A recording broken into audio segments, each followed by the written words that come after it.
أعلن افتتاح جلسة مجلس الأمن The 8992. 8,992nd meeting of the Security Council is called to order. جدول الأعمال The المؤقت لهذه الجلسة agenda كالآتي: for this meeting is إحاطة مقدمة من الرئيس briefing by the الحالي لمنظمة chairperson in الأمن office والتعاون of في the أوروبا. Organization for Security and Cooperation in Europe. أقر جدول الأعمال. The agenda is adopted. وفقا للمادة In accordance with 37 Rule من النظام 37 of الداخلي the Council's المؤقت provisional rules of للمجلس procedure, أدعو I ممثل invite the أوكرانيا representative of للمشاركة في Ukraine to هذه الجلسة. participate in this meeting. تقرر ذلك. It is so decided. وفقا للمادة In accordance with 39 Rule من 39 النظام of the الداخلي Council's المؤقت provisional rules of للمجلس procedure, أدعو I مقدمي invite the following الإحاطتين briefers التاليين to participate للمشاركة in في this هذه meeting. الجلسة: معالي السيد His Excellency زبيغنييف راو، Mr. Zbigniew الرئيس Rau, الحالي لمنظمة Chairperson in الأمن office of the والتعاون في Organization for أوروبا Security and ووزير Cooperation in Europe خارجية and بولندا، Minister for Foreign Affairs of Poland, والسيدة and روزماري Ms. دي كارلو، Rosemary DiCarlo, وكيلة الأمين العام Undersecretary للشؤون General for السياسية Political and وبناء Peacebuilding السلام. Affairs. تقرر ذلك. It is so decided. يبدأ مجلس The الأمن Security الآن Council will now begin نظره its في البند consideration 2 of من item 2 جدول of الأعمال. the agenda.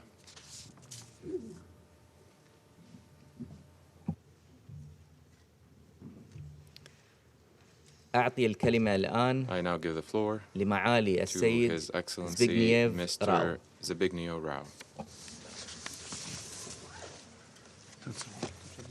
Już zaczynam?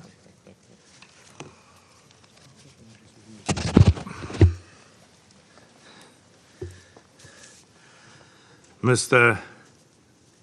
President, Madam Undersecretary General, distinguished Ambassador, ladies and gentlemen, let me start by stressing how much I value the continued dialogue between the Organization for Security and Cooperation in Europe and the United Nations.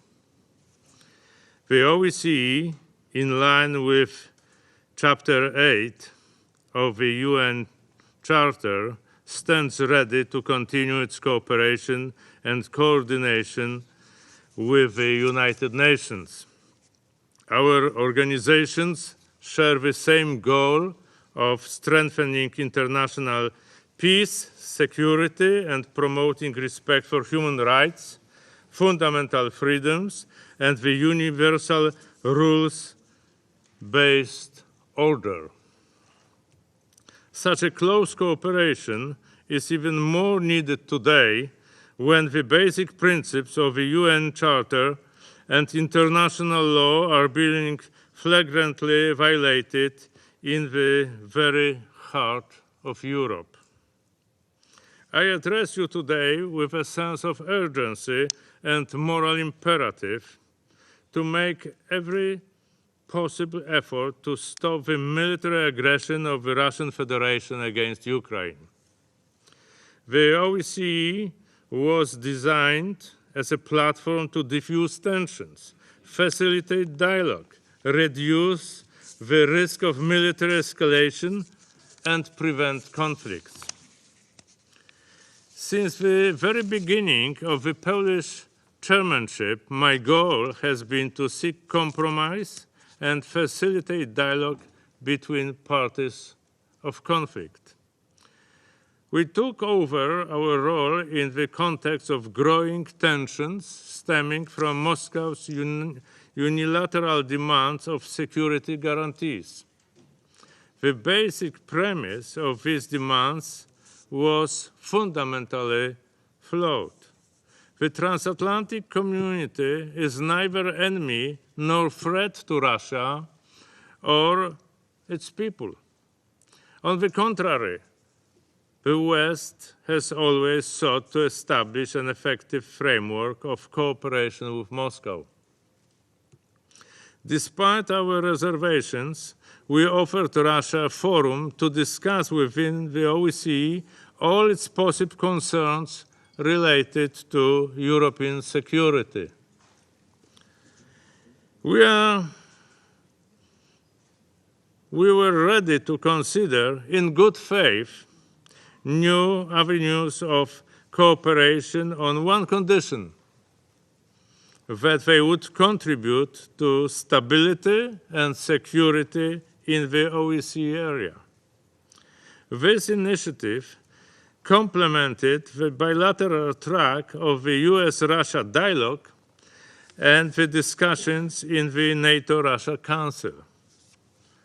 Russia had a full spectrum of options to engage peacefully and diplomatically to address its concerns. But Russia was just buying time. Its continued military build-up on Ukrainian borders caused serious doubts about Moscow's real intentions. In the morning of February the 24th, the worst-case scenario became reality. The unprovoked, unjustified, and premeditated full-scale aggression shattered our convictions that the horror of war in Europe belonged to the past. The perverse attempts by the Russian side to justify the military operation against a sovereign and peaceful country made a cruel joke out of the UN Charter and Helsinki Final Act. This operation, poorly prepared and executed, turned out to be a strategic and tactical failure. But instead of preventing further unnecessary deaths in its own ranks, the Kremlin changed its tactics. The invading force started to target the civilian population and infrastructure in an attempt to break the spirit of the Ukrainian people. This is deplorable and shameful and amounts to state terrorism. Schools, hospitals, and kindergartens are deliberately being targeted with internationally banned weapons. The reports of women and children killed and wounded are devastating. It is if Geneva Conventions and humanitarian law never existed. Make no mistake about it, the international community has instruments and means to hold responsible those who commit and are complicit in war crimes. I have been recently accused by the Russian officials of the lack of impartiality in conducting my job as the OSCE chairman in office. I have only one response to this kind of allegations. The impartiality ends where blatant violation of international and humanitarian law starts. In moments like these, it is our moral obligation to maintain decency and integrity. The perpetrators will be judged by their deeds, but we will be judged by the way we respond to these horrors. We cannot stay indifferent. Let me quote Elie Wiesel, who at the turn of the new millennium famously said, "Indifference is always the friend of the enemy, for it benefits the aggressor, never his victim, whose pain is magnified when he or she feels forgotten. The political prisoner in his cell, the hungry children, the homeless refugee, not to respond to their plight, not to relieve their solitude by offering them a spark of hope, is to exile them from human memory. And in defying their humanity, we betray our own.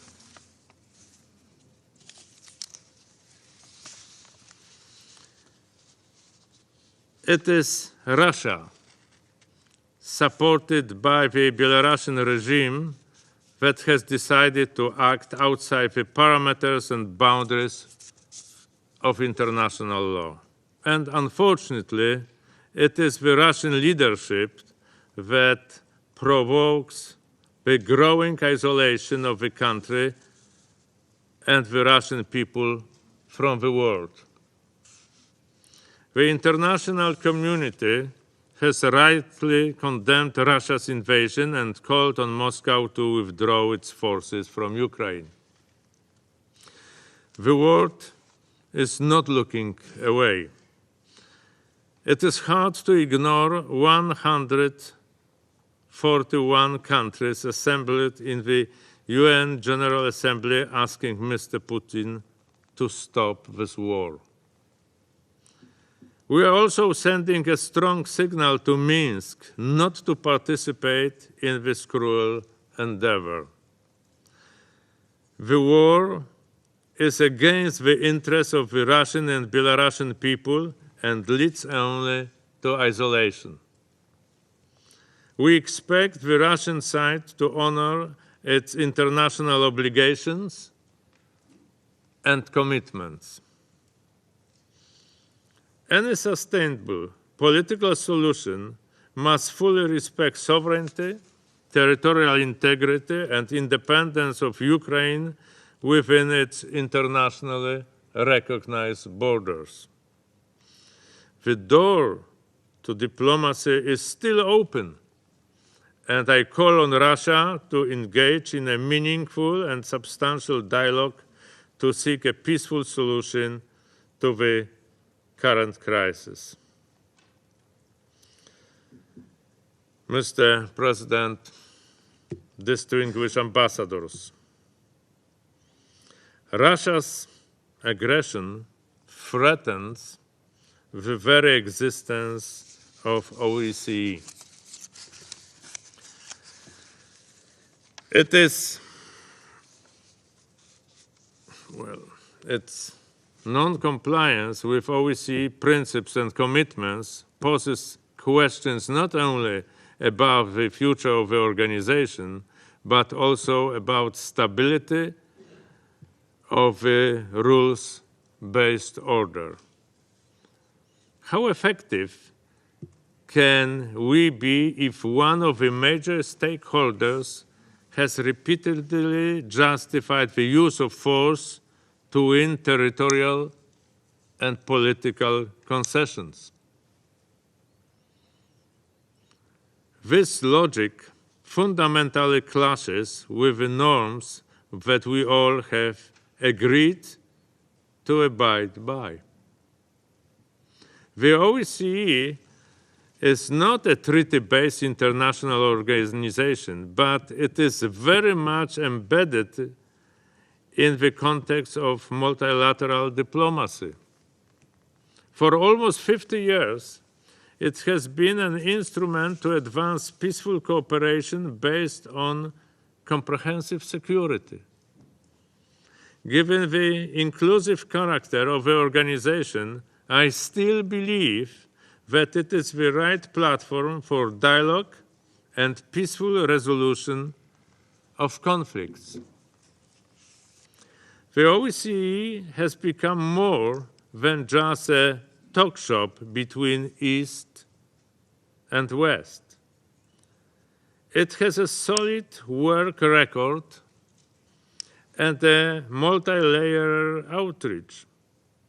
Its presence plays a stabilizing role in diverse regions such as the Western Balkans and Central Asia. In my capacity as the OSCE chair, I will pay visits to Moldova, South Caucasus, as well as the Western Balkans and Central Asia to prove OSCE's engagement with the participating states. This legacy is still relevant in today's world. However, the future of the organization depends on how effectively we will be able to revive cooperation among all participating states. The question is how to reach consensus around the main priorities and how to create a proper modus operandi to fulfill the OSCE mandate. I have to admit that this non-compliance with OSCE's principles is forcing us to put on hold or delay some of the issues important for the daily operation of the organization. Will we be able to achieve progress on regional and protracted conflicts when trust has been shattered? I very much hope so, but it will require acting in good faith on the part of all parties, including Russia. The same applies to the renewed European security dialogue, which the Polish chair initiated in response to growing tensions. Supported by an overwhelming majority of the participating states, it was meant to develop new measures of trust, transparency, and confidence. Unfortunately, despite initial interest, the Russian side has chosen the most destructive path of confronting its concerns, fears, and misgivings. The changing situation on the ground will probably determine the scope and character of the future engagement of a special monitoring mission in Ukraine.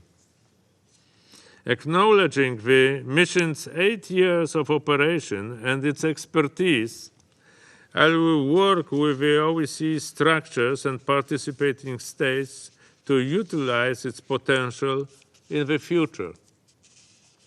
I hope that both the mission-dedicated staff as well as the team of the OSCE project coordinator in Ukraine will be able to continue the important mission.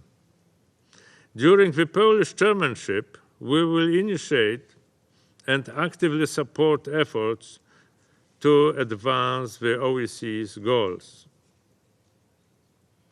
We do not want to alter the fundamental premise of the OSCE cooperation based on agreement by all participating states.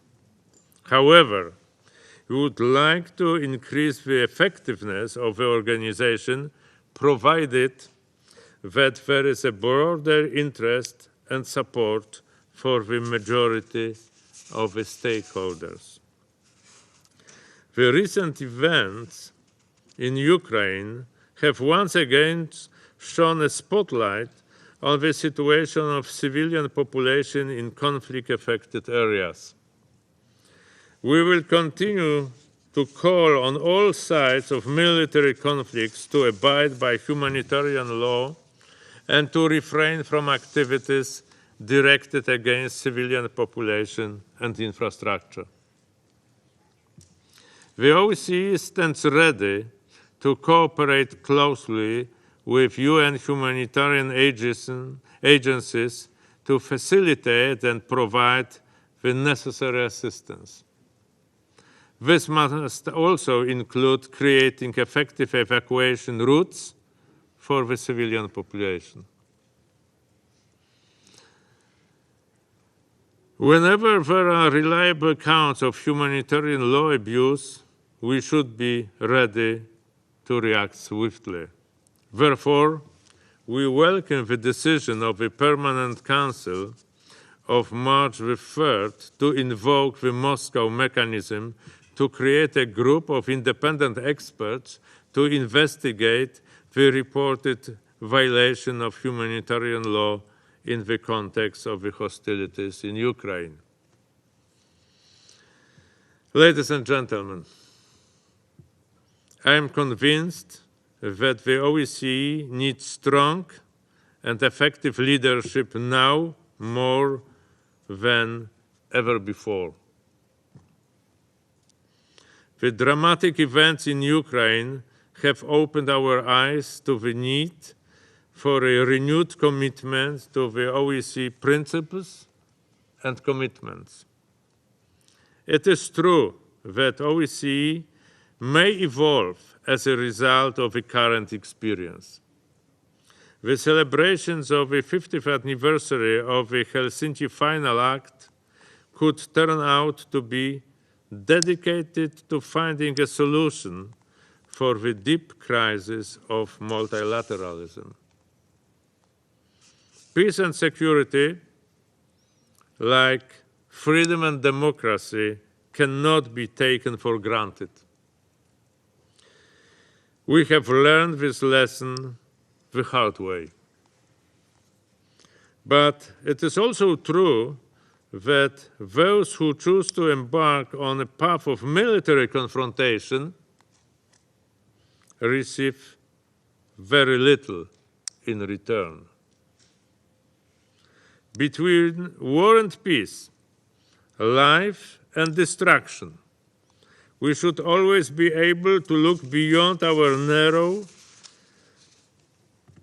narcissistic instincts. What alternative do we have?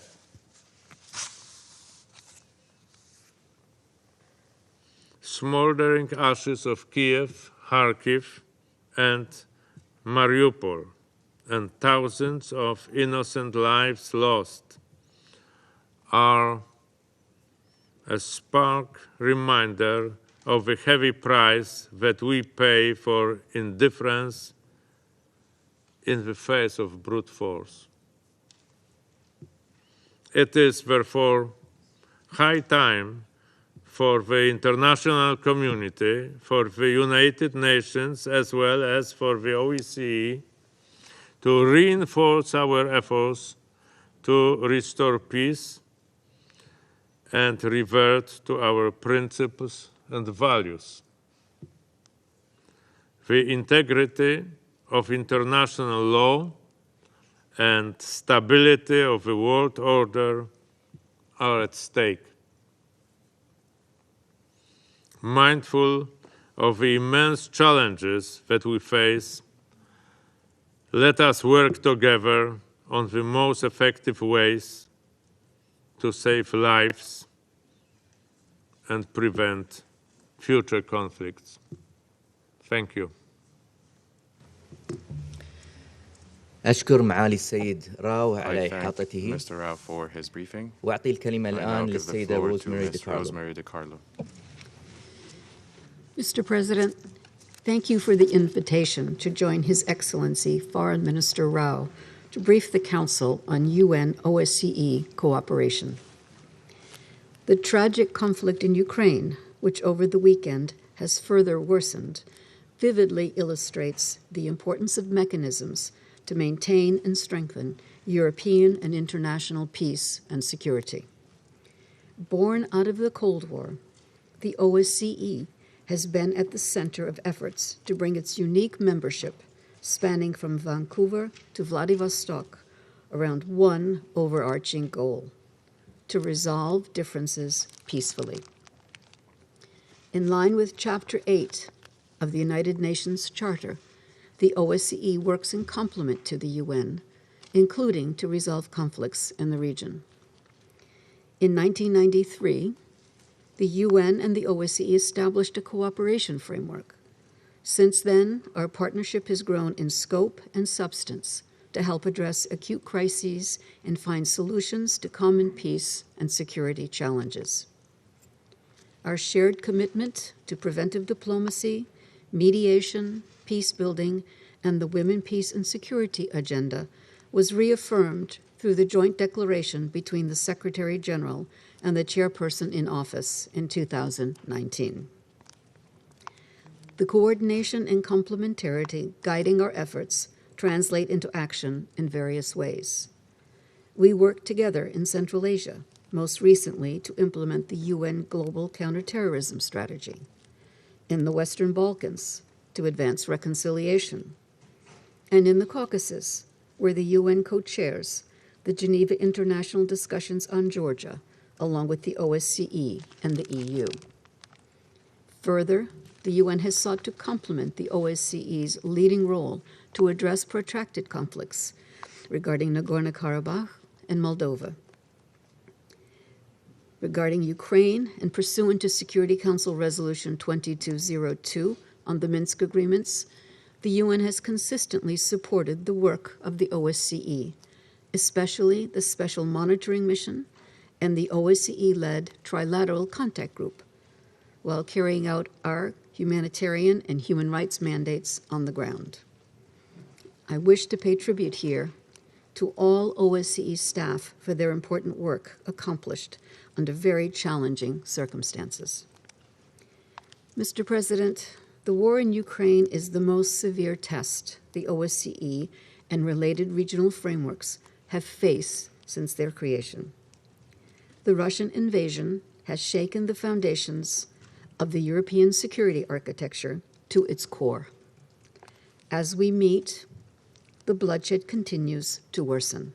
Russian forces have now launched deadly airstrikes in the west of Ukraine. Ukrainian cities are under unrelenting shelling and bombardment, with many civilians killed daily. As I said 3 days ago in this very chamber, the Office of the High Commissioner for Human Rights has received credible reports of Russian forces using cluster munitions, including in populated areas. Indiscriminate attacks, including those using cluster munitions, which are of a nature to strike military objectives and civilians or civilian objects without distinction, are prohibited under international humanitarian law. We are deeply disturbed by reports that Ukrainian municipal officials in Russian-controlled parts of the country have been abducted. There are also reports of civilians, including journalists, being targeted allegedly by Russian forces. Mr. President, we must not allow any questioning of the sovereignty and territorial integrity of Ukraine within its internationally recognized borders. Such questioning would be inconsistent with the United Nations Charter and relevant Security Council and General Assembly resolutions. Amid these dire conditions, the United Nations continues to scale up not only its humanitarian support to the people of Ukraine, but also its engagement with key partners like the OSCE in support of an immediate ceasefire and a lasting diplomatic solution. When the Secretary General addressed this Council on the topic of conflicts in Europe in 2017, he warned that, despite the achievements of the last 70 years, we should not take peace and prosperity in Europe for granted. He cautioned that as serious conflicts persisted in Europe, new threats and risks made it even more pressing for multilateral institutions and regional organizations to address dangerous challenges to the international order. The Secretary General's warnings then were informed in large part by the crises in Georgia in 2008 and in Ukraine in 2014, which demonstrated how real the risks of new outbreaks of conflict were. Today, a devastating war is being waged in a continent that should be equipped to prevent such catastrophes. We are concerned at the dismantling of long-standing confidence-building measures, arms control treaties, and other frameworks that were designed and agreed to sustain regional security. This includes the persistent use of regional mediation mechanisms as tools not to solve conflicts, but to manage them, which only helps ensure that those same conflicts continue. OSCE-led processes supported by the international community are now openly questioned by parties involved in them. Mr. President, it is more important than ever for all parties to recommit to the principles of the Helsinki Final Act, the Charter of Paris, and other landmark agreements that form the bedrock of European security architecture. In this context, we take good note of the efforts by the Polish chairperson in office under Minister Rau's leadership to initiate a renewed OSCE European security dialogue. How the OSCE and other regional actors choose to secure the future of European security cooperation will have an impact beyond Europe. The UN supports all efforts to restore mutual trust and respect among regional stakeholders, which is essential to preserving the continent from new conflict and the world from further instability. We therefore all have a stake in the outcome. Mr. President, for almost 50 years, the United Nations and the OSCE have partnered to promote European peace and stability. The challenges we face today and those potentially ahead demand that we work even more closely together. Thank you. أشكر السيدة دي كارلو I على thank Ms. Di إحاطتها Carlo for her briefing. وأعطي الكلمة الآن لأعضاء I now give المجلس the floor الراغبين to في those council الإبداء members who بالبيانات. wish to make statements. أعطي الكلمة I give the لممثلة floor النرويج. to the representative of Norway. President, let me start by warmly welcoming Chairperson in Office, Minister Rau, to the Security Council, and thank him for his briefing on behalf of the OSCE. I thank him also for his personal initiatives to reinvigorate the OSCE as a platform for dialogue on issues of European security. Thanks also to USG Di Carlo for her briefing.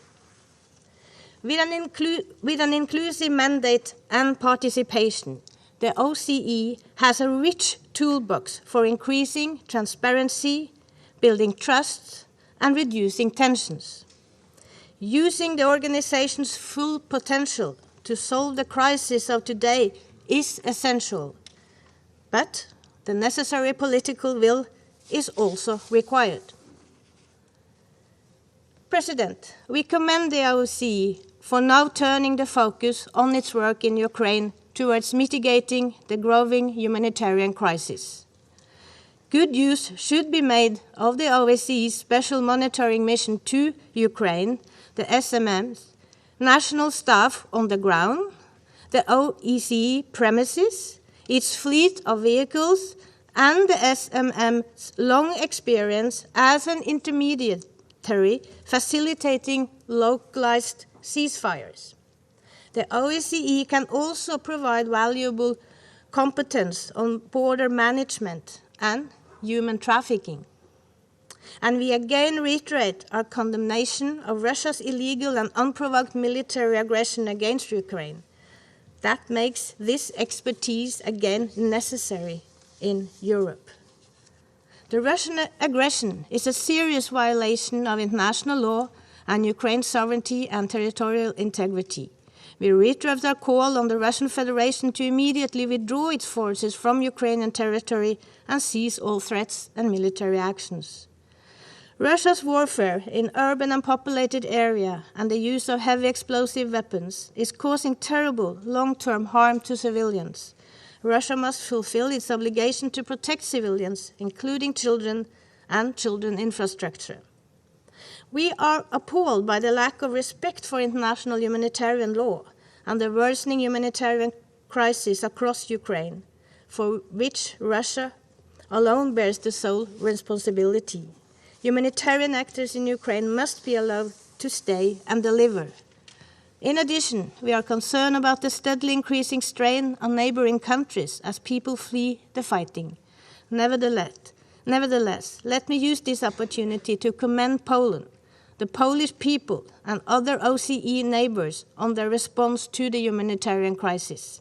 The warm welcome and the protection you offer all refugees is a strong symbol of international solidarity. President, while the crisis in Ukraine requires most of our attention currently, Minister Rau has stated that a broad priority for their chairmanship is contributing to finding peaceful solutions also to regional and protracted conflicts. the OSCE continues to support reconciliation and conflict prevention efforts in other parts of the region, such as the South Caucasus, Moldova, and Western Balkans and Central Asia. The field missions, the autonomous institution, and the secretariat are important assets unique to the OSCE that we must continue to recognize and support. Both the UN and the OSCE share a vision. Our common duty is to work to strengthen security at the regional level, to end violent conflict, and ensure that human rights, democracy, rule of law, and gender equality can be enjoyed by all. In closing, especially in this current unstable European climate, let me underline Norway's strong support to the important role of the OSCE in promoting stability, peace, and democracy for more than 1 billion people. Thank you. أشكر ممثلة I النرويج thank the على بيانها. representative of Norway وأعطي for her الكلمة statement. لممثل I give the غانا. floor to the representative of Ghana. Thank you very much, Mr. President. I warmly welcome to the Council His Excellency Mr. Zbigniew Rau, the Minister for Foreign Affairs of Poland and Chairman in Office of the Organization for Security and Cooperation in Europe. I thank Your Excellency for the briefing on the OSCE and note that Poland has assumed the leadership of this important organization at a time when the security situation and the political military environment in Europe is fast deteriorating. We therefore look forward to the OSCE's continued engagement and your leadership in helping to address the prevailing security challenges in Europe. I also thank USG Rosemary DiCarlo for her briefing and welcome the participation of the representative of Ukraine in this meeting. Mr. President, Ghana takes note of the issues outlined by the OSCE chairman in office, in particular the commitment to pay special attention to finding peaceful solutions to the conflicts in the OSCE area, and encourages all efforts in resolving the protracted situations in Bosnia-Herzegovina, Georgia, Kazakhstan, and Nagorno-Karabakh, as well as the alarming situation in Ukraine following the Russian Federation's unjustified aggression against its neighbor. We also look forward to the additional efforts that will be made to respond effectively to the complex challenges of increased fragmentation, terrorism, anti-Semitism, transboundary crimes, and violations of human rights and freedoms that Europe is presently grappling with. Mr. President, against this backdrop, I would like to make the following additional points. First, Ghana welcomes the Polish commitment to uphold the concept of comprehensive and indivisible security based on the Helsinki Final Act and the Charter of Paris for a New Europe, as well as other decisions of the OSCE, which also embody the very principles and purposes of the United Nations. Ensuring security on the European continent today requires of the participating states of the OSCE a renewed commitment to uphold and respect the long-established principles for interstate relations, the principles of sovereignty, political independence, territorial integrity, non-aggression, and the prohibition of the use or threat of the use of force remain the foundational principles upon which national and global aspirations for economic and social development can be built. Any attempts to redefine and renegotiate these bulwarks of stability will not only undermine the European security architecture, but also the rules-based international order and multilateralism. The OSCE must therefore undertake the difficult but necessary task of fostering political rule and the recommitment of its member states to the implementation of their international obligations towards the peace, security, and stability of Europe, as well as its wider membership beyond Europe. Persistence in confidence and security-building measures among the participating states of the OSCE will therefore have to be sustained. Secondly, the OSCE's role as an important forum for dialogue on the security architecture of Europe needs to be re-emphasized. We believe that the OSCE provides a unique platform for open and good faith discussions among its 57 participating states if the schisms that have been opened up in the contemporary European security are to be addressed. We therefore welcome the ongoing efforts by the OSCE to facilitate dialogue between the Russian Federation and Ukraine, As party to the Trilateral Contact Group responsible for the implementation of the 2015 Minsk Agreement, the OSCE is indispensable in finding and implementing a comprehensive and peaceful settlement of the conflict, which regrettably has assumed a full-scale dimension. We note with regret in this context that the Special Monitoring Mission had to suspend its reporting activities following the evacuation of its international staff members to neighboring countries and remain concerned by cascading security, humanitarian, economic, and developmental impacts of the situation in Ukraine. All efforts towards the pacific resolution of this conflict through dialogue and diplomacy must therefore be encouraged and engender the full support of this Council. Thirdly, we welcome the OSCE's efforts to enhance its cooperation with the United Nations.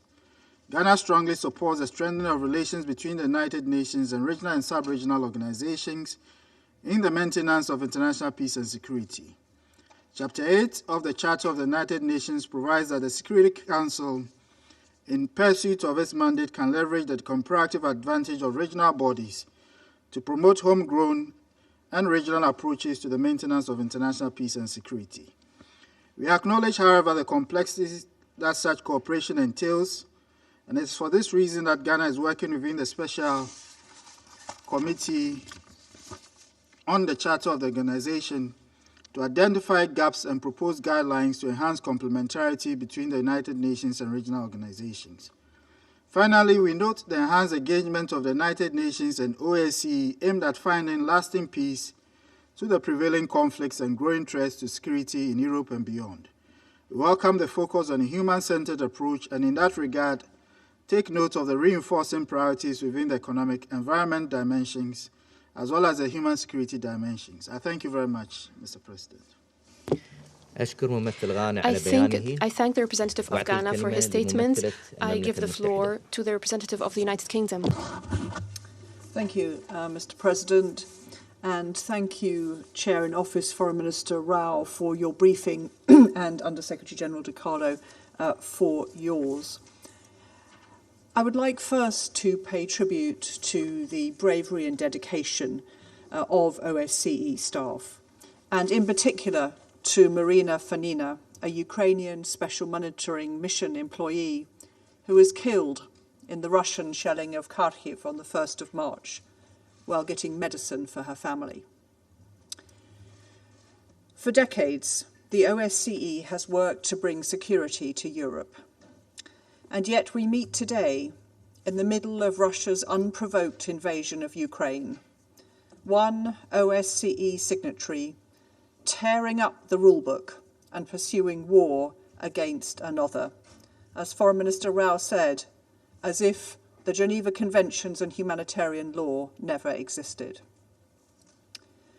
President Putin's war violates fundamental principles of both the OSCE and the United Nations: sovereignty, inviolability of borders, respect for territorial integrity, and the peaceful settlement of disputes. This war is a threat to us all, to the systems we have built together to preserve peace. It's a threat, too, to the peace and security of millions of people in Europe, Africa, and Asia who rely on agricultural, energy, and commodity supply chains already profoundly disrupted by Russia's invasion.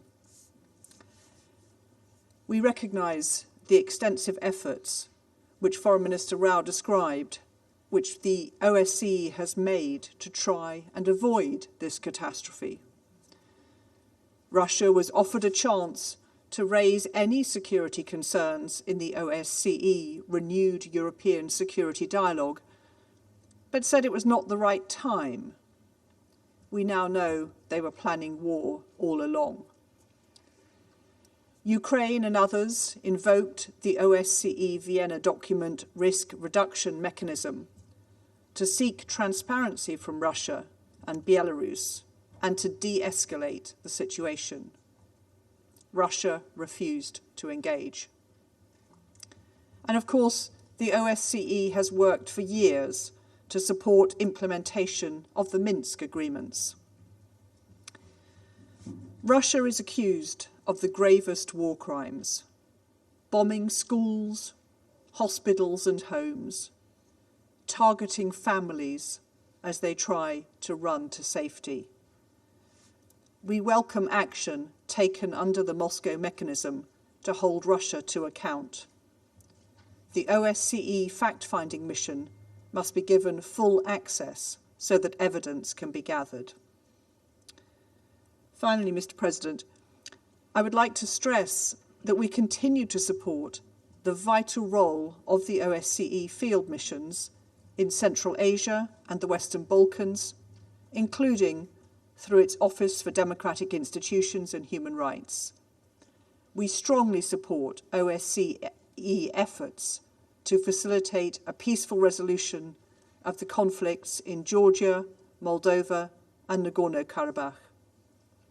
The United Kingdom remains steadfast in our support and appreciation for the work of the OSCE and for Poland's chairmanship at this critical time. I thank you, Mr. President. I thank the representative of the United Kingdom for her briefing, for her statement, and I give the floor to the representative of France. Monsieur le Président, Mr. President, I would like to wish a warm welcome today to Mr. Rau, and I commend Poland's work at the head of the OSCE during this time when European security is facing an extremely serious threat.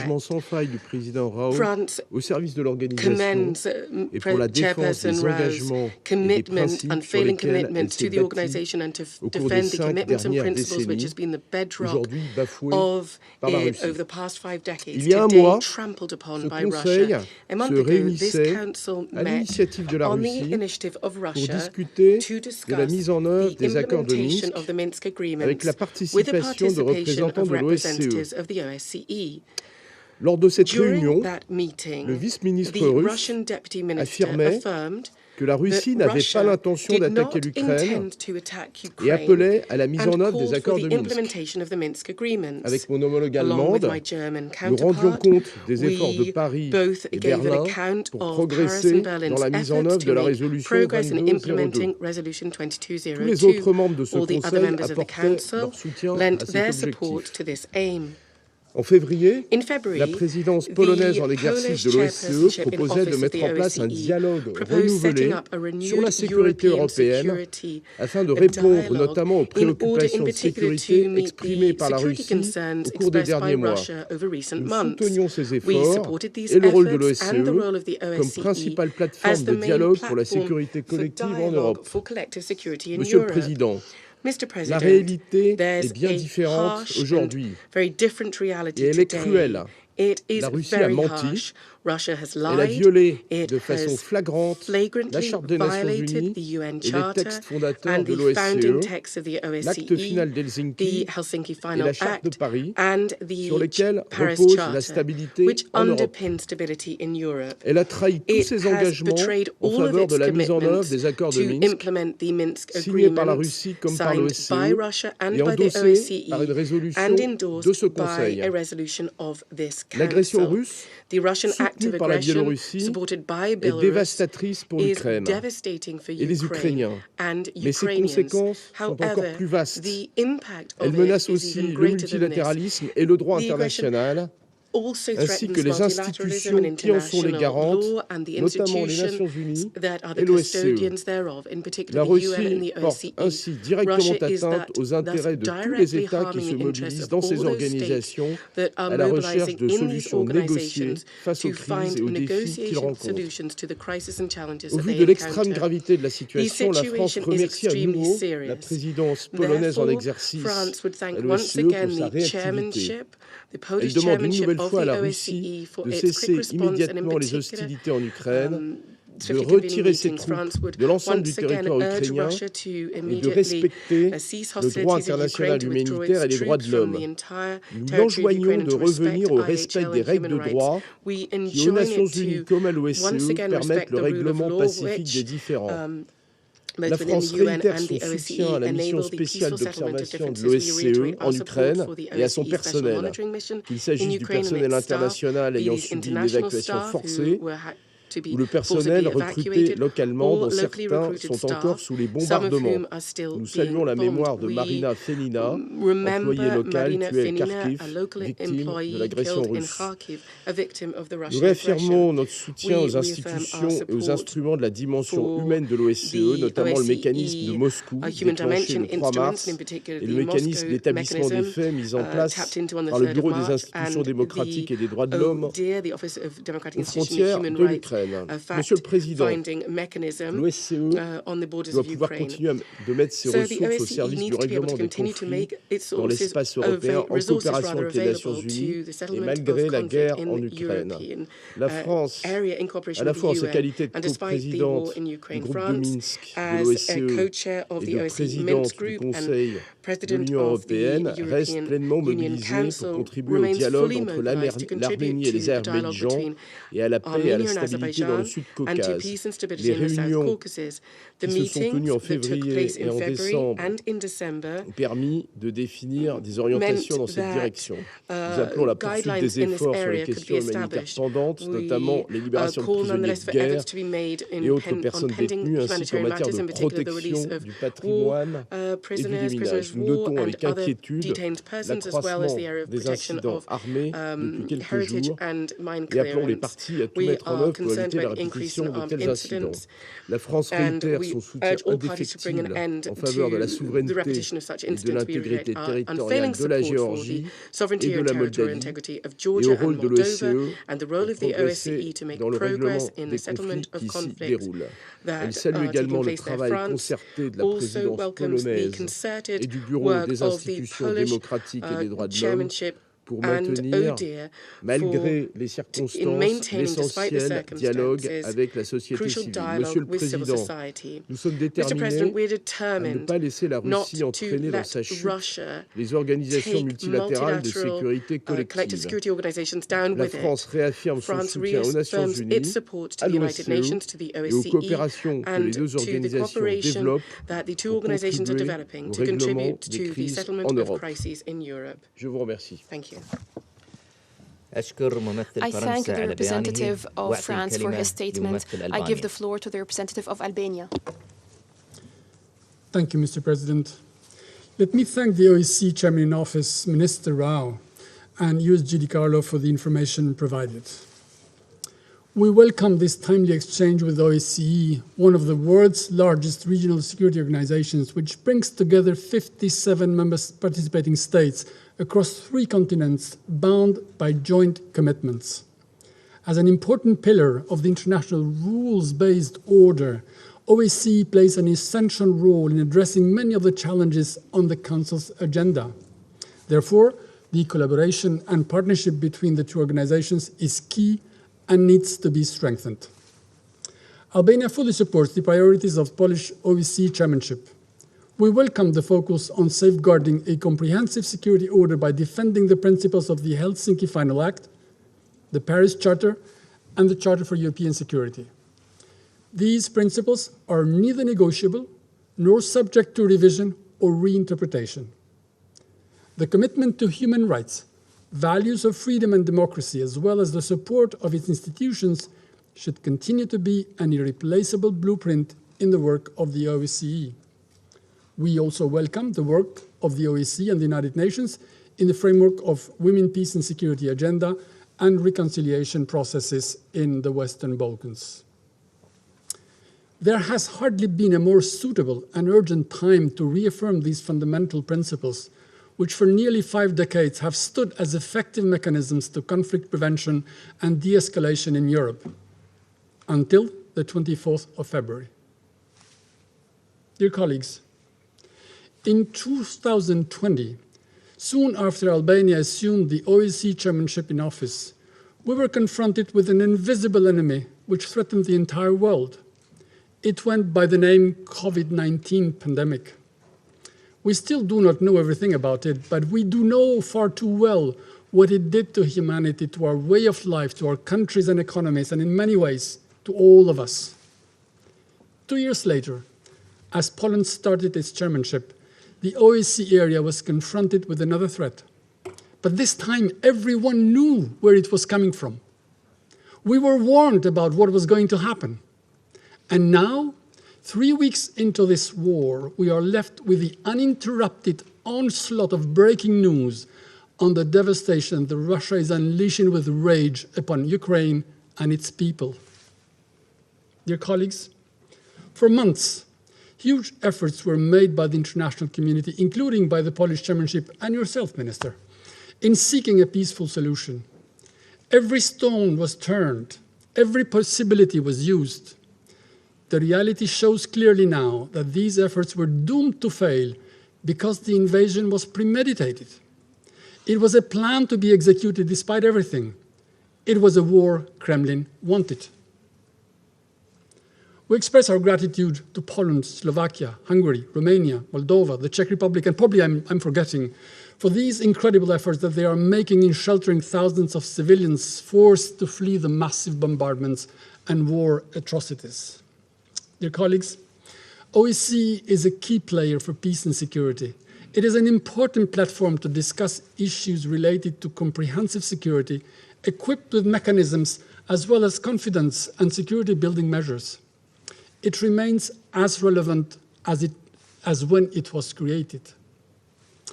It is clear that the overarching difference between Russia and the existing European security order, based on international law and OSCE principles, is a structural one.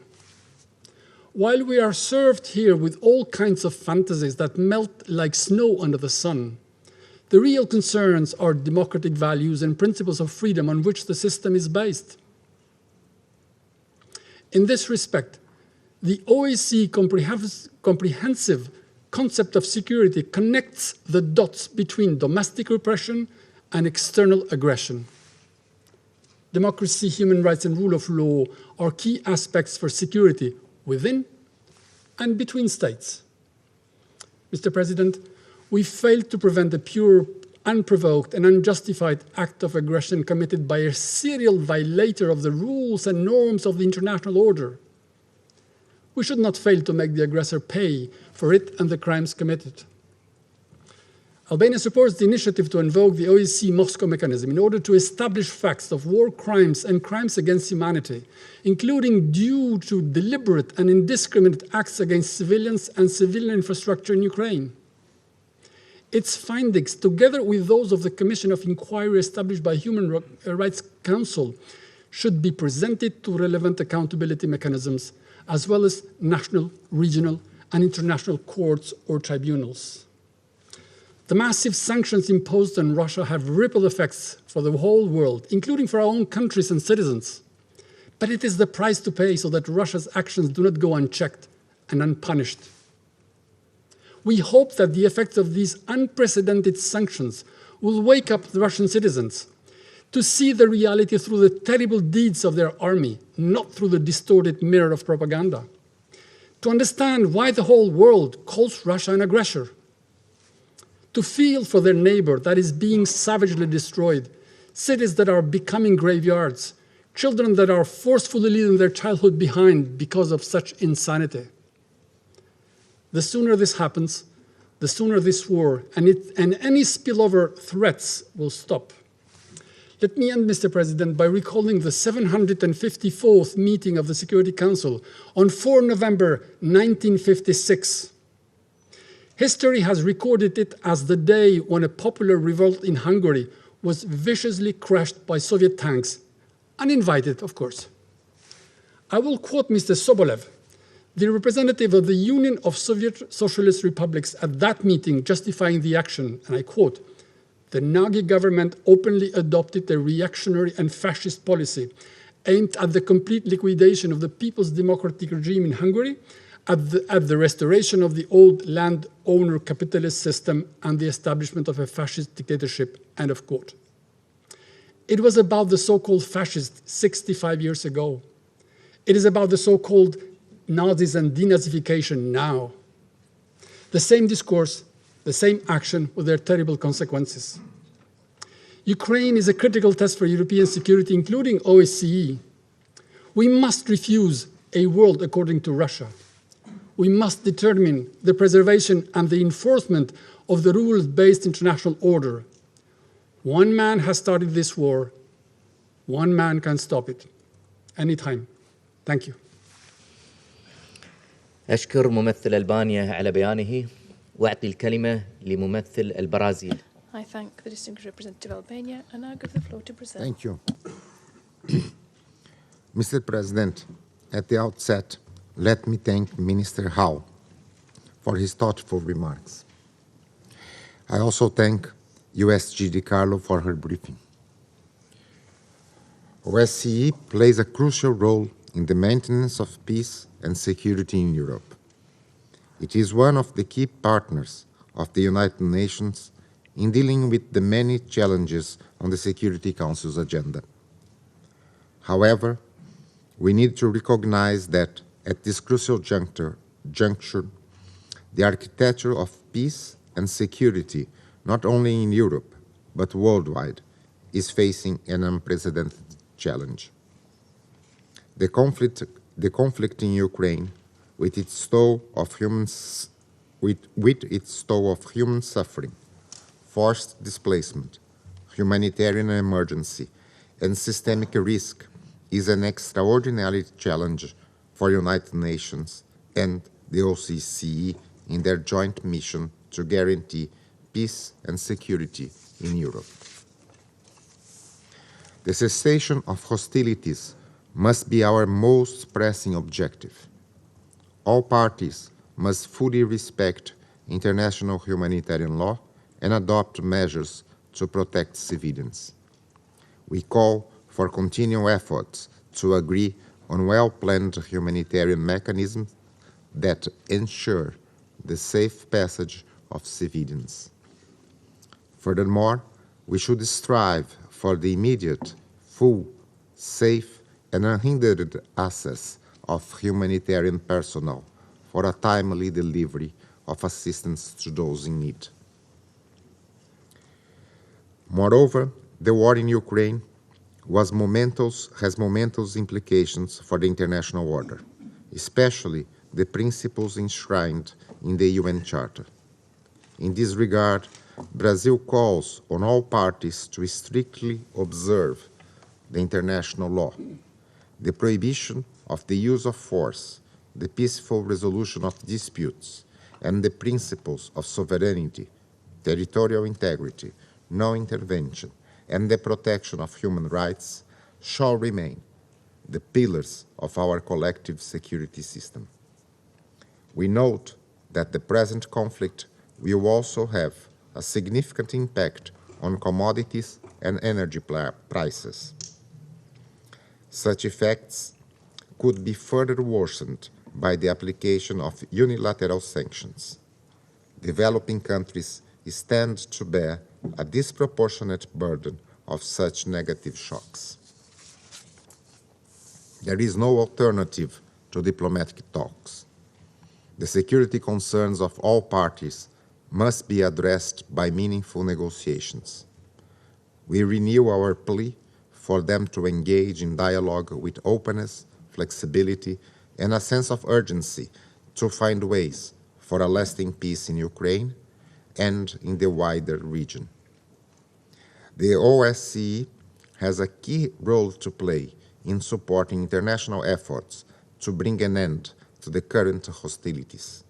Moreover, the expertise of the OSCE may be valuable in monitoring a ceasefire that, we hope, will encompass a comprehensive disengagement of troops and military equipment on the ground.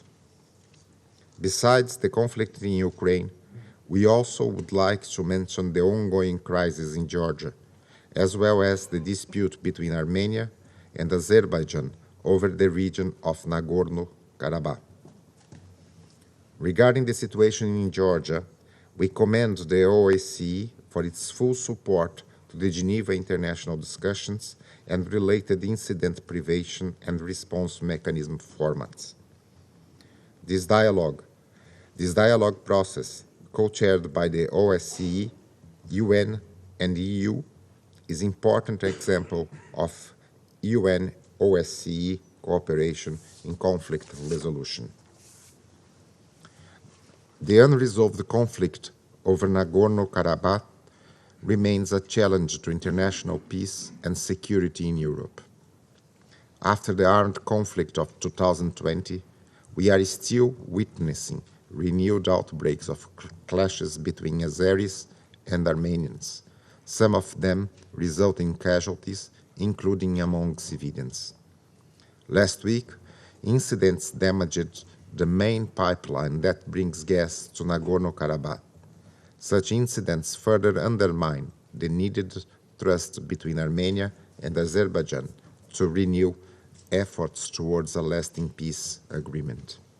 We support the efforts undertaken by OSCE in order to give impetus to this process. We would also like to express our recognition to OSCE work to advance the women, peace and security agenda. Important issues such as the impunity for sexual and gender-based violence must be tackled. In that regard, we note the openness of the OSCE to involve civil society organizations. Russia was brought back, the Russian delegation, to the Parliamentary Assembly back in 2019, where your gathering now once again showed a poor understanding by the world of the real threat that Putin's regime is. Then Europe chose the road of pacifying the aggressor rather than defending the values, democracy, the rule of law, and human rights. For the past 18 days, the world finally opened up the eyes. We never closed our eyes, not for a second. 18 days of this open war, thousands of deaths, the loss of almost 90 children, thousands of Ukrainians without any food, any water, any heat, destruction of hundreds of schools, hospitals that have been shelled, nuclear power plants on the brink of a disaster. And that's at the time when Russia, according to the Convention on Human Rights and Fundamental Freedoms, vowed that it would promote the right to life and defend any person from unlawful violence. Dear members of the Assembly, the right to life is one of the key fundamental rights. And today, at the center of Europe, this right is being violated every minute and every second. For the leaders of the Russian Federation, there are no values at all. The Russian armed forces behave like terrorists. They bombard schools, kindergartens, hospitals. They kill children.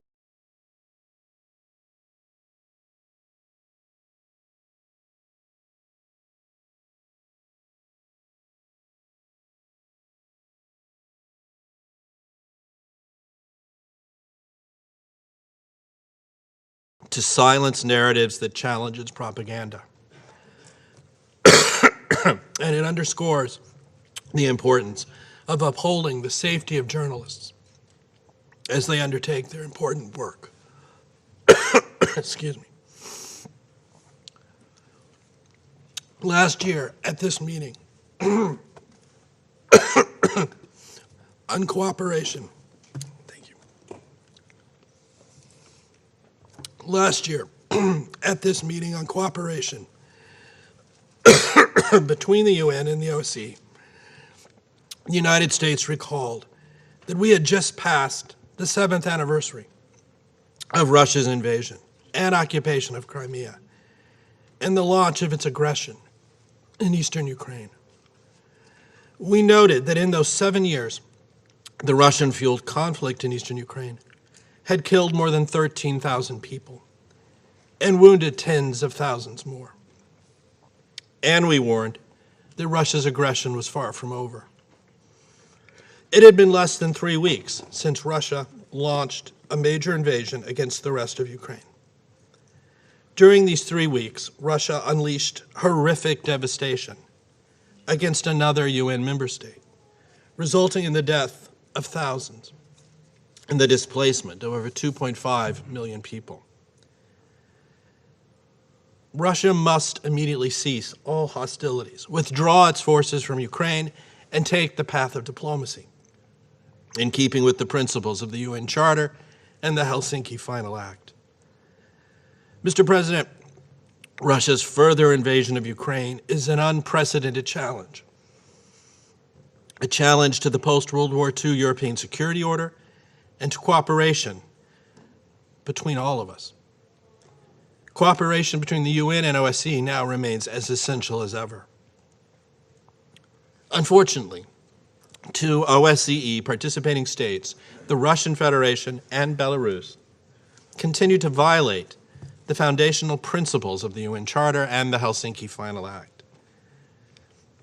Russia, with Belarus's support, has shown utter contempt for the sovereignty and territorial integrity of other states, as well as for the human rights and fundamental freedoms of its own people.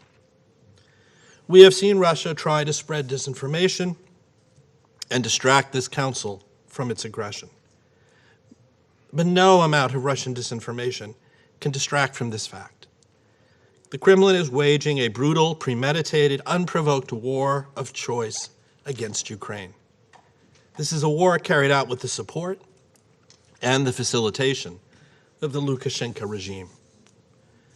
Russia does not want its people to learn the appalling truth about the senseless death and destruction it is causing in Ukraine.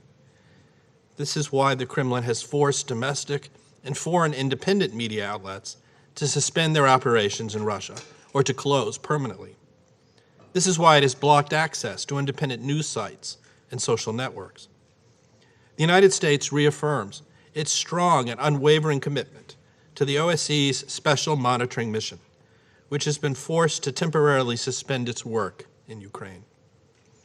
Despite Russia's efforts to impede its operations, the Special Monitoring Mission's impartial reporting has proved invaluable to the international community's understanding of the security situation on the ground.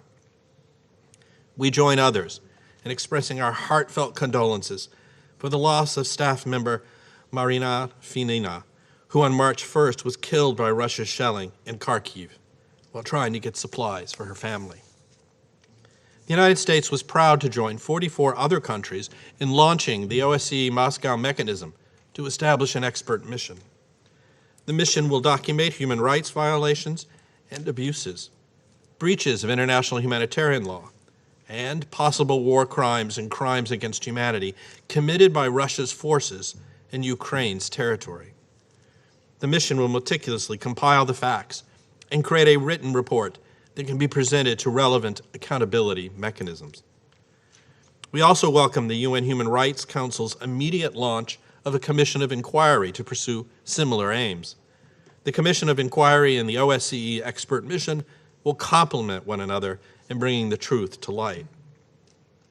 Under the OSCE Vienna document, all participating states committed to respond in good faith to the concerns that other states raise regarding unusual military activities as part of our collective efforts to reduce the risk of miscalculation, lower tensions, and build confidence. Russia's blatant and unfounded dismissal of Ukraine's legitimate invocation of the Vienna document, risk reduction mechanism for unusual military activities, illustrated once again Russia's disregard of its international commitments.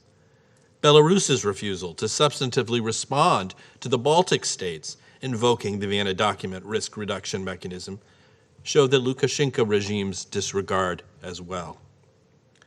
Mr. President, in addition to Russia's aggression against Ukraine, as others have mentioned, we must also not forget the other important priorities of the OSCE.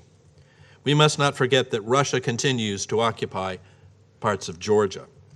It also maintains its forces in Moldova without host government consent. We welcome the continued commitment of the OSCE to seek a peaceful resolution of the conflict in Georgia, including by co-chairing the Geneva International Discussion. We regret that Russia has not fulfilled its obligation and its commitments under the 2008 ceasefire agreement, including withdrawal of troops to pre-conflict positions.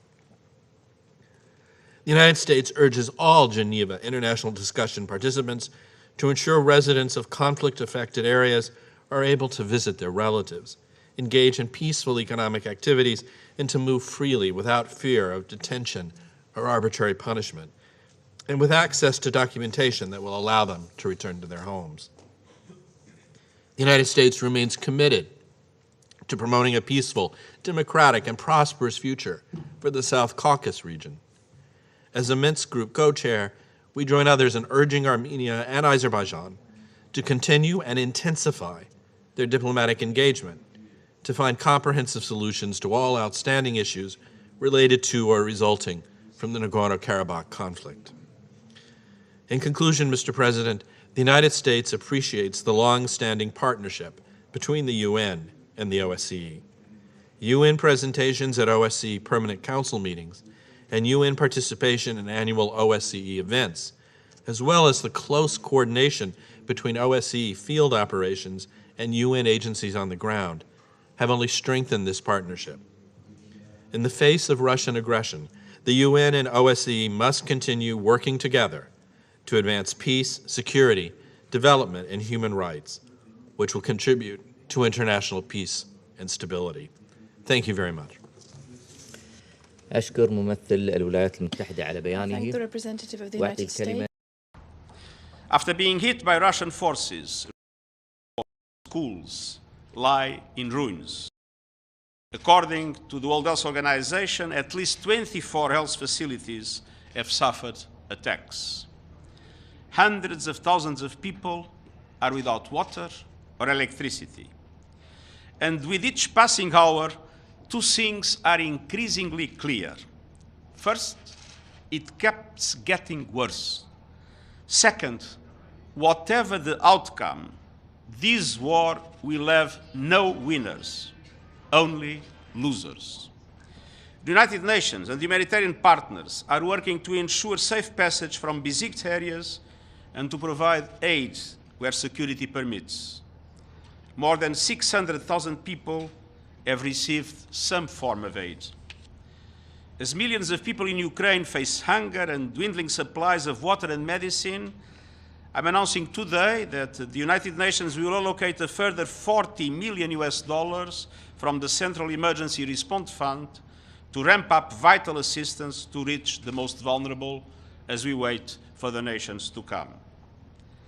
This funding will help get critical supplies of food, water, medicines, and other life-saving aid into the country, as well as provide cash assistance to the needy. But the avenues in and out of encircled cities are more precarious by the day. And I underscore the crucial importance of respecting international humanitarian law. At least 1.9 million people are displaced inside the country, and growing numbers are escaping across borders. I'm deeply grateful for the solidarity of Ukraine's neighbors and other host countries who have taken in more than 2.8 million refugees in the past 2 weeks.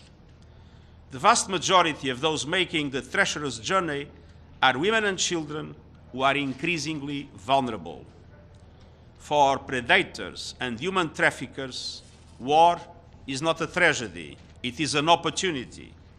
And women and children are the targets. They need safety and support every step of the way. I will continue to highlight the desperate plight of the people of Ukraine as I am doing again today. Yet, there is another dimension of this conflict that gets obscured. This war goes far beyond Ukraine. It is also an assault on the world's most vulnerable people and countries. While war reigns over Ukraine, a sword of Damocles hangs over the global economy, especially in the developing world. Even before the conflict, developing countries were struggling to recover from the pandemic with record inflation, rising interest rates, and looming debt burdens. Their ability to respond has been erased by exponential increases in the cost of financing. Now, their breadbasket is being bombed. Russia and Ukraine represent more than half of the world's supply of sunflower oil and about 30% of the world's wheat. Ukraine alone provides more than half of the world's food programs with supply. Food fuel, and fertilizer prices are skyrocketing. Supply chains are being disrupted, and the costs and delays of transportation of imported goods, when available, are at record levels. And all of this is hitting the poorest, the hardest, and planting the seeds for political instability and unrest around the globe. Grain prices have already exceeded those at the start of the Arab Spring and the food riots of 2007-2008. The FAO's Global Food Prices Index is at its highest level ever. 45 African and least developed countries import at least 1/3 of their wheat from Ukraine and Russia. 18 of those countries import at least 50%. This includes countries like Burkina Faso, Egypt, Democratic Republic of the Congo, Lebanon, Libya, Somalia, Sudan, and Yemen. We must do everything possible to avert a hurricane of hunger and the meltdown of the global food system. In addition, we are seeing clear evidence of this war draining resources and attention from other trouble spots in desperate need. I renew my appeal for countries to find creative ways to finance increased humanitarian and development recovery needs worldwide, and to give generously and to immediately release pledged funds. My plea to leaders is to resist the temptation of increasing military budget at the expense of official development assistance and climate action. In a word, developing countries are getting pummeled. They face a cascade of crises beyond the Ukraine war. We cannot forget COVID and the impacts of climate change, in particular drought. Against the backdrop of these immense interconnected challenges, I'm announcing today the establishing of a global crisis response group on food, energy and finance in the UN Secretariat. I've also asked the Deputy Secretary General to lead an interagency steering committee with partners to oversee these efforts. And in the coming days, we will be consulting with member states willing to champion the actions needed to carry forward the global emergency response that will be required for this looming crisis. Make no mistake, everyday people, especially women and children, will bear the brunt of this unfolding tragedy. The war also shows how the global addiction to fossil fuels is placing energy security, climate action, and the entire global economy at the mercy of geopolitics. Finally, further escalation of the war, whether by accident or design, threatens all of humanity. Raising the alert of Russian nuclear forces is a bone-chilling development. The prospect of nuclear conflict, once unthinkable, is now back within the realm of possibility. The security and safety of nuclear facilities must also be preserved. It's time to stop the horror unleashed on the people of Ukraine and get on the path of diplomacy and peace. I've been in close contact with a number of countries, including China, France, Germany, India, Israel, and Turkey, on mediation efforts to bring an end to this war. The appeals for peace must be heard. This tragedy must stop. It's never too late for diplomacy and dialogue. We need an immediate cessation of hostilities and serious negotiations based on the principles of the UN Charter and international law. We need peace. Peace for the people of Ukraine. Peace for the world. We need peace now. Thank you. Okay, we have time for a couple of questions. All right, first question, Margaret Boucher. Thank you, Secretary General. Do you support Ukraine's calls for a no-fly zone? That is a matter that, as you know, has been analyzed by a number of countries that considered that possibility as a risk of escalation that could create a global conflict. And it is based on that analysis that I think we need to be prudent, even if I understand the dramatic appeal of the Ukrainian government. Alan Bulkati. Thank you very much, Mr. Secretary General. Donetsk authorities reported today that Ukrainian side hit at the heart of the city of Donetsk, by missile .U, and the warhead of this missile was filled by the cluster munitions. I was following the Security Council, but I haven't heard anything about this. Is the UN aware of this incident? I've seen the news about this incident, and I have to say that our position is very clear. Any attack on civilians or civilian infrastructure is regrettable if accidental and condemnable if done on purpose. But let's be clear, the overwhelming majority of civilian casualties and the overwhelming majority of civilian infrastructure destructed was done in the context of the war by the Russian forces. Thank you, Secretary General. It's Pamela Falk from CBS News. You talk about mediation, but the talks have adjourned for the day.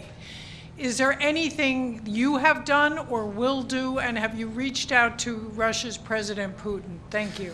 Yes, we are doing our best.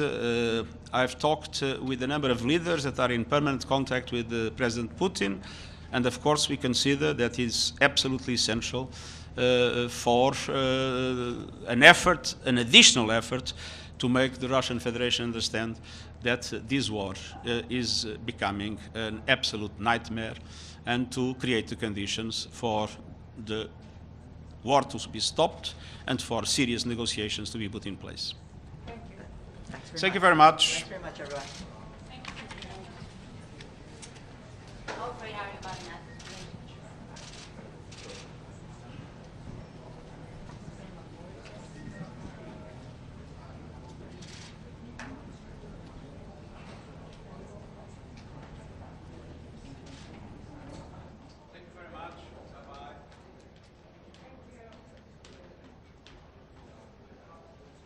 Merci, Monsieur le Président. Thank you, Je remercie le ministre Zbigniew Rau, Minister président Zbigniew Rau, de l'Organisation pour la sécurité et la Chairperson in coopération en Office Europe, for the Organisation pour for les Security and informations Cooperation in qu'il nous a Europe, partagées ce for the matin. information he has shared with us Je this remercie morning. également le secrétaire général I adjoint, also Madame thank Di Carlo, pour son Undersecretary exposé. General Madame Di Carlo Nous avons for bien her pris briefing. note de la lecture We du have président Rau noted sur the reading la of situation Chairperson et les Rau's projections de situation l'organisation and face the aux enjeux et forecasts défis of the qu'elle organisation doit regarding relever the pour issues se and dresser challenges à la that mesure it de sa must meet vocation. in order to fulfill its role. Monsieur le Président, avec ses 57 États membres With its et 57 partenaires member issus states and de l'Europe, partners from Europe, d'Asie, d'Amérique, Asia, de l'Afrique, America and Africa, l'OSCE the a inscrit dans son ADN, has cooperation selon in l'esprit de its l'acte final de DNA Helsinki, according to the la spirit coopération of comme the ressort Helsinki privilégié Final Act. pour This parvenir à la cooperation is paix an et à la ideal sécurité springboard et for pour achieving offrir à peace ses and membres security, un espace and de for offering its cohabitation sûr members a et space exempt for de conflits safe armés.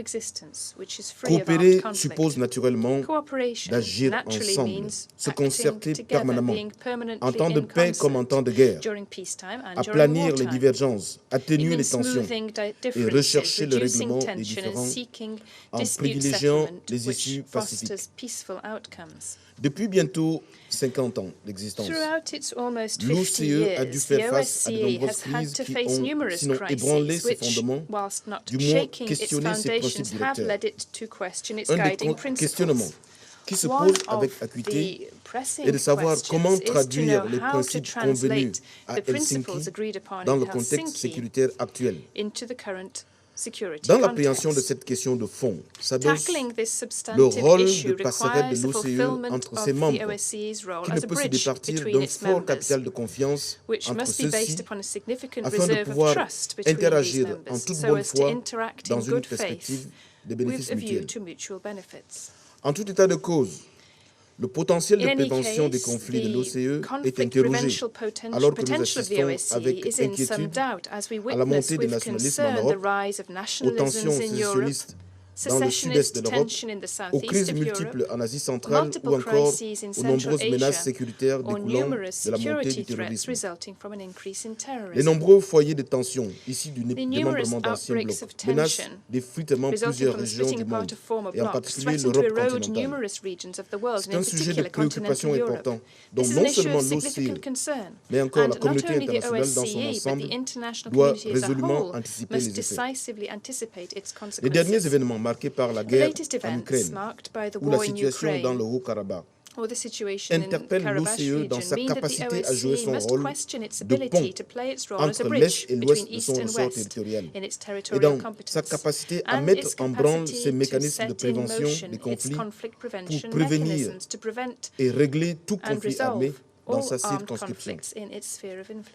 Se pencher sur le mandat de l'OCE dans le contexte de la guerre en Ukraine, c'est questionner son rôle sur la résolution de la crise au regard du détricotage manifeste des accords de Minsk. Comment sortir de l'impasse actuelle?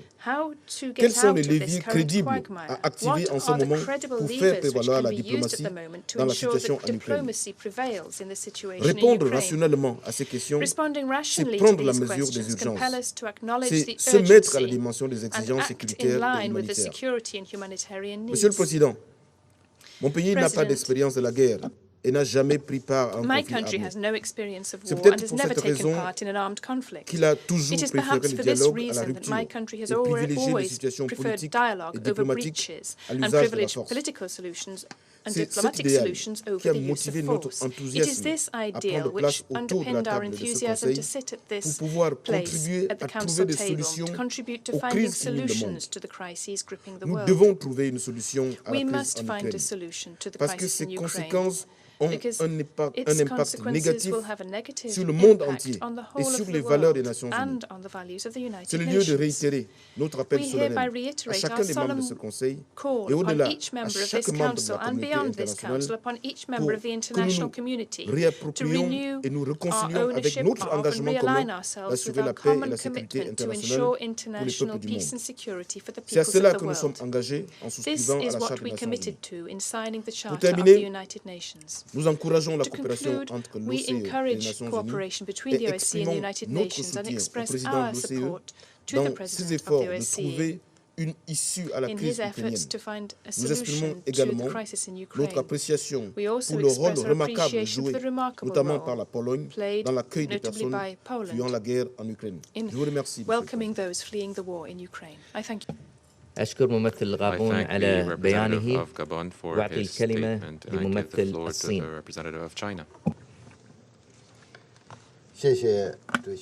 Thank you, Mr. President. Mr. President, I welcome Foreign Minister Rau of Poland, chairperson in office of OSCE, at this meeting. I have listened carefully to the briefings by Mr. Rau and USG DiCarlo. China has always supported the efforts by the UN and the Security Council on the basis of Chapter 8 of the UN Charter to develop partnership with regional organizations, including OSCE, with a view to effectively addressing challenges in international peace and security. OSCE covers a large area and is fairly rich in its coordination mechanisms. For years, it has done a lot of work in enhancing the mutual trust among member states, preventing and resolving conflicts, and addressing non-traditional security threats. We welcome and are pleased to see the role of OSCE in complementing the international system with the UN at its core. Mr. President, the international situation is undergoing deep challenges and is full of instability and uncertainty. The outbreak of the crisis in Ukraine has further led us to think how to maintain peace and stability in international architecture and focus more on the genuine avenue towards universal security and common development. We must seek new enlightenments and answers from the history of and the current severe challenges facing OSCE. First, we must adhere to the general direction of dialogue and cooperation. Even in the most intensive moment of the Cold War, dialogue and cooperation were possible and necessary. The more frictions, differences, and potential risks there are, the more important and necessary it is to enhance understanding and mutual trust. The world is now in a new era. The path of dialogue and cooperation should become wider and wider rather than narrower and narrower. Differences among states in national interests, social system, and ideology shall not become an obstacle to dialogue, let alone a reason for confrontation.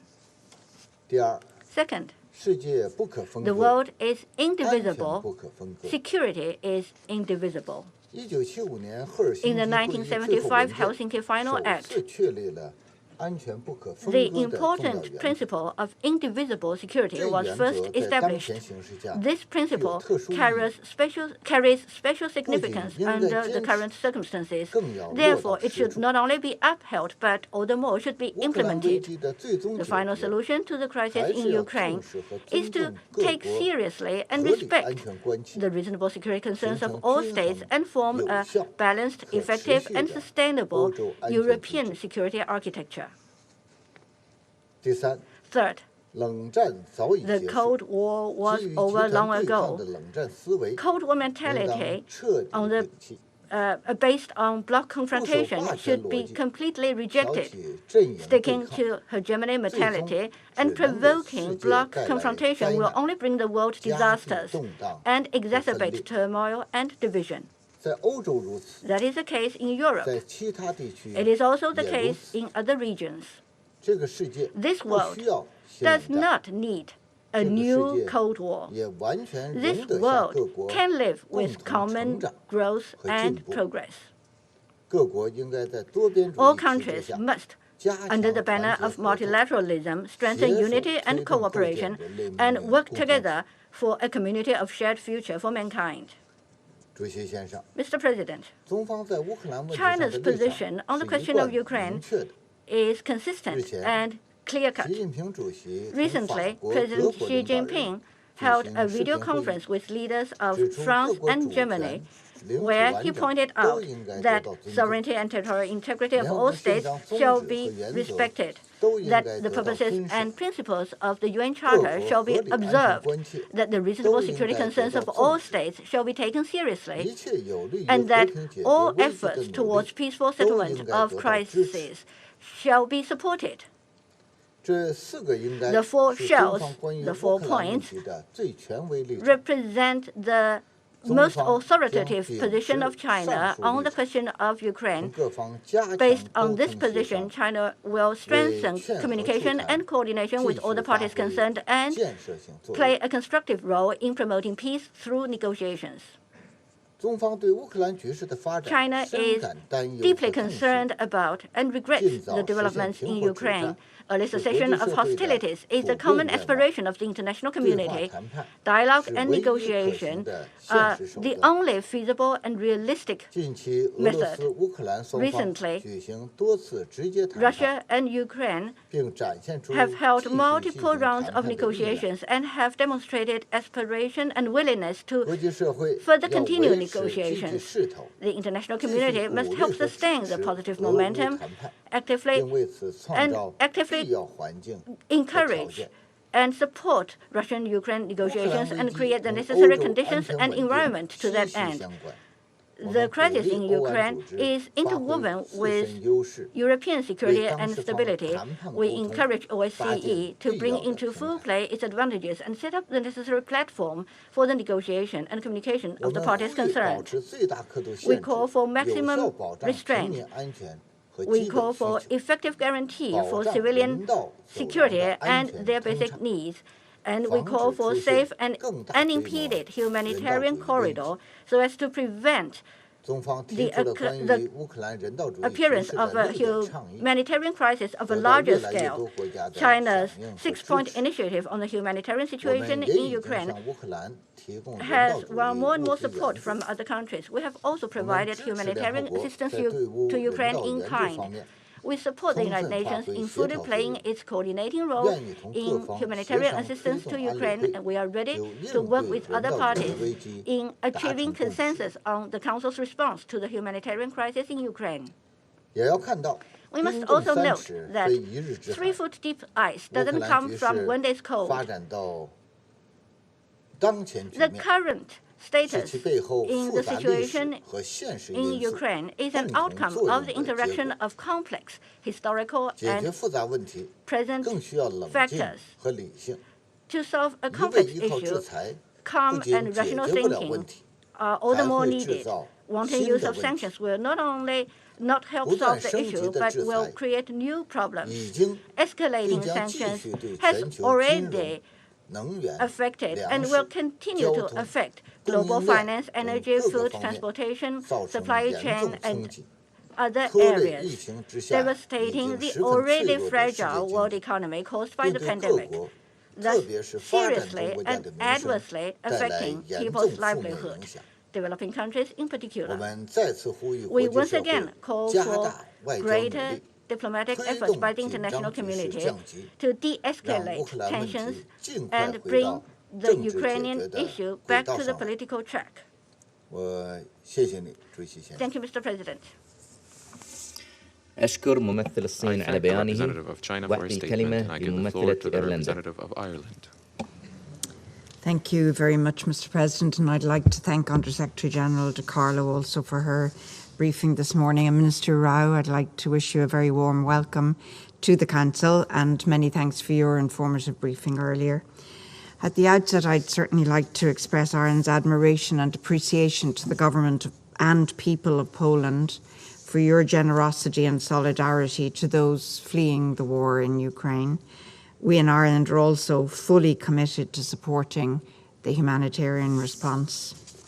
Mr. President, the Helsinki Final Act, signed in 1975, laid the foundation for what is now the OSCE. As an inclusive forum where East and West could meet, the OSCE, with its unique concept of comprehensive security, has served the European continent well for almost 50 years. As a founding member of the OSCE, Ireland regards the organisation as a vital instrument for European stability and security. We greatly value the OSCE's work on conflict prevention and resolution, its activities on human rights, and its regional role under the UN Charter. As we now experience another tragic episode in Europe's long and often violent history, the work of the OSCE takes on a renewed significance. The Russian Federation's relentless, unprovoked and unjustified attack on Ukraine casts a dark shadow across our continent as innocent civilians in Ukraine suffer unbearably, and we watch a humanitarian catastrophe unfold. Ireland once again strongly condemns the Russian Federation's invasion of Ukraine, a sovereign and an independent country, and calls on it to uphold its international obligations. The Russian Federation must immediately cease hostilities, unconditionally withdraw its troops from the entire territory of Ukraine, and refrain from using further threats or the use of force of any kind against Ukraine or any other OSCE participating state. We urge it to turn away from war and choose the path of dialogue and diplomacy, not bullets and bombs. Mr. President, Ireland welcomes the priorities for 2022 outlined by the chairperson in office of the OSCE. I want to assure Minister Rau of Ireland's full support in his important role. As Under-Secretary General De Carlo said earlier, the OSCE is a unique organisation extending from Vancouver to Vladivostok. It is the embodiment of a vision for Europe's security architecture, a vision of creating a different relationship for resolving issues between states. Its strength lies in its value as an essential forum for free and open engagement. This is why we welcome in particular the renewed European security dialogue initiated by the chairperson in office, aimed at using the full potential of the OSCE as a platform for dialogue. Since 2014, the Special Monitoring Mission in Ukraine has made a significant difference to the lives of people living along the contact line in eastern Ukraine, away from public limelight. The mission negotiated local ceasefires, enabling repair works on critical civilian infrastructure, giving millions in eastern Ukraine access to fundamental services. It was an indispensable impartial voice and the eyes and ears of participating states on the ground. Allow me to express our sincere condolences on the death of Marina Fanina, the SMM national member killed by shelling. We commend the OSCE for its evacuation of staff, and we recognise the evacuation as a temporary measure and acknowledge that the mission is working differently right now and is ready to resume its monitoring work. We stress the importance of an OSCE presence on the ground into the future. Mr. President, while the eyes of the world are rightly focused on Ukraine, we are mindful that the institutions and field offices of the OSCE continue to operate throughout the region. Indeed, it's vital that they do so. Ireland continues to support renewed efforts towards a negotiated, comprehensive and sustainable settlement of the conflict between Armenia and Azerbaijan, particularly on the long-term status of Nagorno-Karabakh.